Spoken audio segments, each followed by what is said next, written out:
Okay, guys, for this video, you're going to be learning how to uh, factor polynomials using method number 2, which is when you're given a trinomial and the leading coefficient, that's what LC stands for, when the leading coefficient is 1, what's the process, okay, in terms of factoring these trinomial type of polynomials, okay?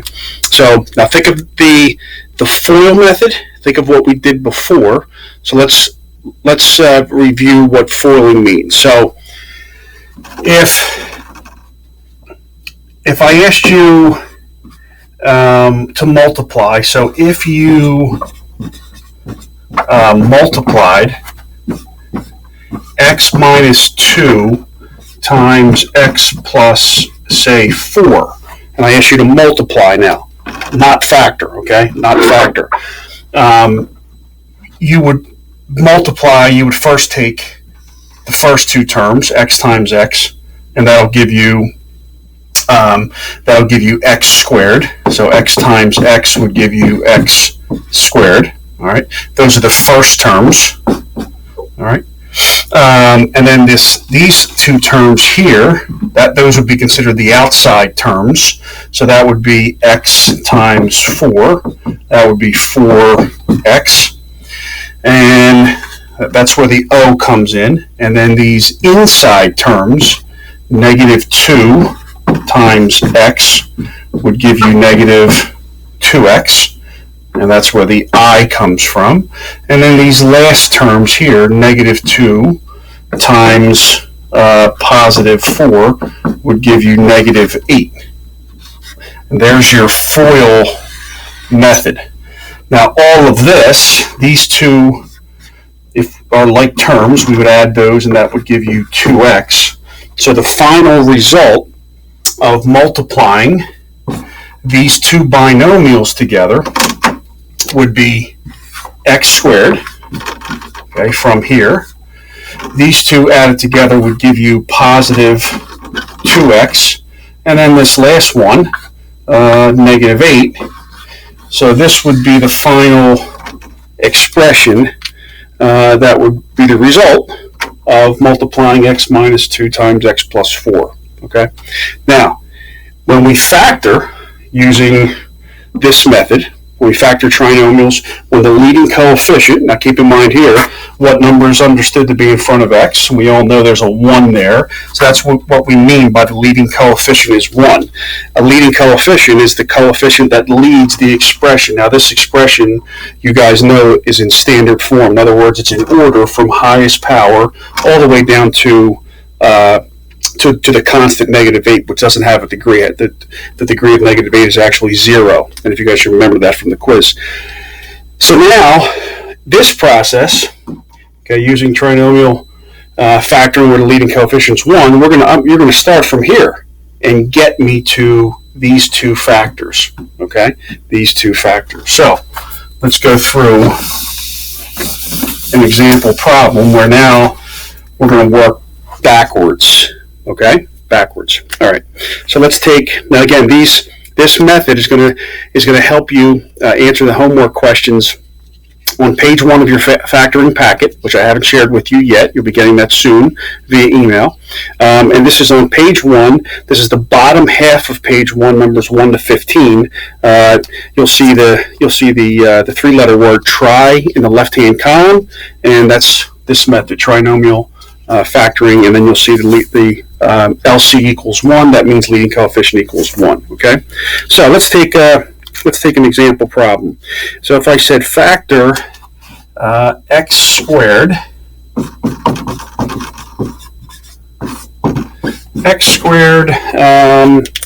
minus 9x plus 20. Okay, now this is a trinomial, 1, 2, 3 terms. Okay, if it can be factored, and most of these can be, but there are situations where they sometimes cannot be factored. Okay, and we'll go through some of those scenarios. So, but if they can, they're going to look like this. Okay, they're going to look like two binomials. All right, multiplied together, that will give you this trinomial. So, where do we get this x squared from? Well, we know that x times x would give you that x squared term, right? Okay. Now, these two place values here, we know this is a binomial and this is a binomial. So we're looking at this number here, this positive 20, okay? Now, I come over here and I make a little chart, but you guys can do this method sort of in your head mentally, okay? And what you're thinking about is you try to find two numbers that multiply together, all right, that give you positive 20. Now, there's a lot of combinations, right? 1 times 20, 2 times 10, 4 times 5.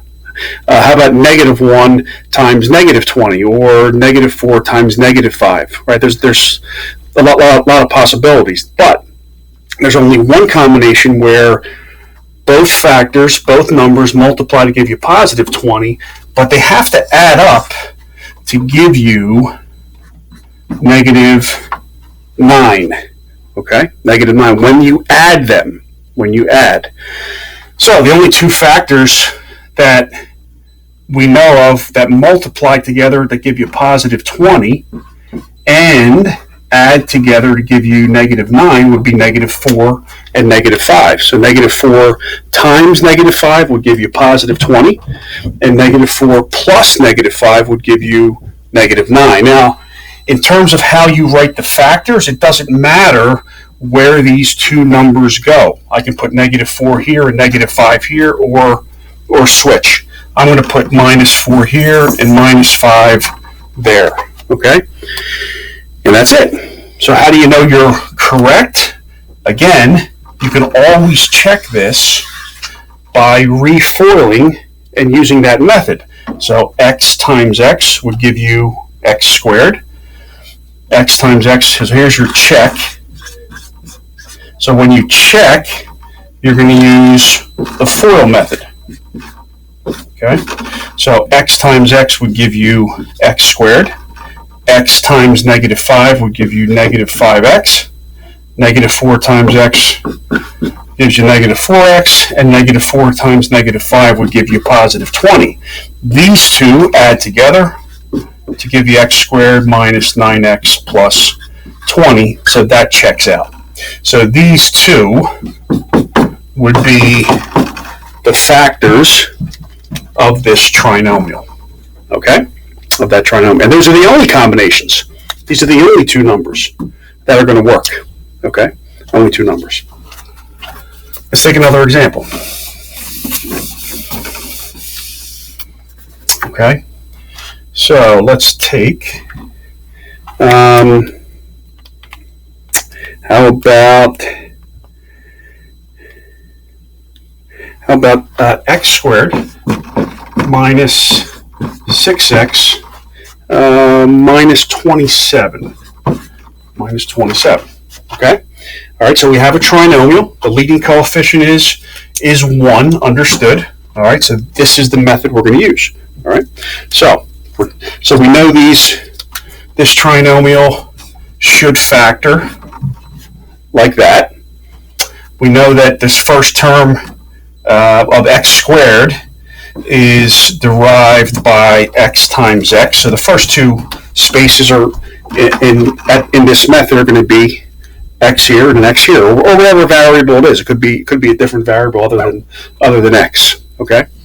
So what I'm looking at is two numbers in this spot that multiply together to give you negative 27, okay? But at the same time, it has to add up to give you negative 6. So I'm going to put a little negative 6 there. That's what you should be thinking about. So what are some factors that multiply to give you negative 27 first? Well, the first two numbers that pop into my head would be 9 times 3, but one of them have to be negative. So if I multiply 3 times, or negative 3 times 9 would give you negative 27. But does negative 3 plus 9 give you negative 6? No, that gives you positive 6. So you know that that's not negative, and the 9 has to be negative. All right, does that make sense? So 3 times negative 9 is negative 27, and 3 plus negative 9 is negative 6. So you found the two factors. So now all we do is take these two and we put them in these two positions. So this is positive 3. I'm going to put the positive 3 in this parenthesis. I could put it over here if I wanted to. And then negative 9 here. And then we can always recheck by what we did in the last example by using the FOIL method. And we could always, x times x is x squared, x times negative 9 is negative 9x, 3 times x is 3x. If I add those two together, there's my negative 6x, and positive 3 times negative 9 is negative 27. So that works out. Okay? Another example. Factor. Okay. In fact, I'll do one on your homework with you. How about number 9 on your homework? This is number 9 on your homework page. Number 9 says x squared minus 4x minus 60. Okay? Now, there's no clear-cut way, there's no magic potion that I can give you to find two numbers that multiply together to give you negative 60. So I'm just thinking of two numbers that multiply together to give you negative 60, but at the same time has to add up to the middle coefficient of negative 4. You can use a calculator when you do this. Some of you guys, a calculator might help some of you, or some of you will just be thinking about these numbers sort of in your head. Okay, so first, think about the two numbers that pop in your head when you think of 60. Now, the two numbers that I think of are 5 and 12. Well, there is no combination of 5 and 12 where one's negative and one's positive that gives you negative 4, right? So I move on to different factors. All right, so there's, okay, how about 6 and 10? Oh, 6 and 10 multiply to give you 60, but I want negative 60. Okay, so one of those has to be negative. Well, which one needs to be negative in order to get a negative 4 when you add them? And the answer is negative 10, obviously. Okay, so my two factors would be 6 and negative 10. So I know my x squared comes from x times x. And since 6 is positive and 10 is negative, those are your two factors. That's it. Okay. I just want to show you one more example problems, because there are some problems in that section numbers 1 to 15 that have multiple variables, x and y. Those are the only couple I see. So let's go through one of those examples just so you can refer to this problem for some help. Okay, so now we have some multiple variables. Okay, so let's take a problem that looks like this. How about factor x squared? Okay, leading coefficient still 1 minus plus 2y or 2xy. Okay, and then minus 35 y squared. Okay, y squared. Now, don't get flustered over an extra variable. Okay, don't get flustered over an extra variable. So we still know the leading coefficient is 1. So it's going to factor like this. First term has x squared, so we know it has to be an x and x in those two positions. Okay, so far so good. I still look at this last coefficient in this case, which is negative 35. All right. Now the middle coefficient is positive 2. So I need the sum of two numbers that multiply together to give you negative 35. Those two numbers have to also add up to be positive 2. Well, the first two numbers that pop into my head are 5 and 7. They multiply together to give you positive 35. We want negative 35. But we want a result when we add those to be positive 2.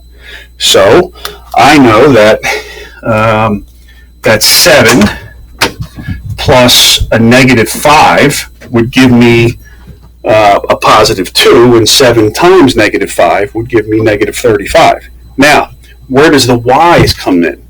So I know that positive 7 is going to go here, and negative 5 is going to go here. Well, the last term has a y squared. Well, how did we get x squared? Well, we put an x here and an x here.